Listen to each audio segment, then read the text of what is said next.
अस्सलाम वालेकुम, मेरा नाम आयशा नूर इकबाल है और आज मैं एक छोटा सा वीडियो पैगाम आपको देना चाहती हूँ। मेरे वालिद आफ्ताब इकबाल, जो कि एक सीनियर सहाफ़ी हैं, जिन्होंने कभी कोई कानून शिकनी नहीं की, जिन्होंने कभी फ्रीडम ऑफ एक्सप्रेशन को मिसयूज़ करके हेट स्पीच नहीं बनाया, बल्कि हमेशा निगोसिएशंस और प्यार मोहब्बत, अमन और शांति की बात की है, उनको आज दिन दिहाड़े उनके कमरे से घसीटते हुए 4 वीगो डाले से उतरे हुए अजीबोगरीब लोग ले गए हैं। जबकि उनके अमले ने रेजिस्ट करने की कोशिश की है। उन्होंने उन्हें रोका कि भाई कोई वजह होती है किसी को पकड़ने की, कोई सर्च वारंट्स, कोई अरेस्ट वारंट्स, समथिंग, तो प्लीज़ आप हमें बताएं। उन्होंने रख के उन्हें थप्पड़ दिए और उसके बाद उन्होंने उन जो बाकी का अमला था, जो साथ खड़े लोग थे, उन्हें कहा कि आप नीचे लेट जाएं वरना हम आपको शूट कर देंगे।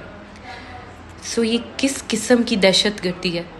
ये क्या क्या पाकिस्तान है? ये क्या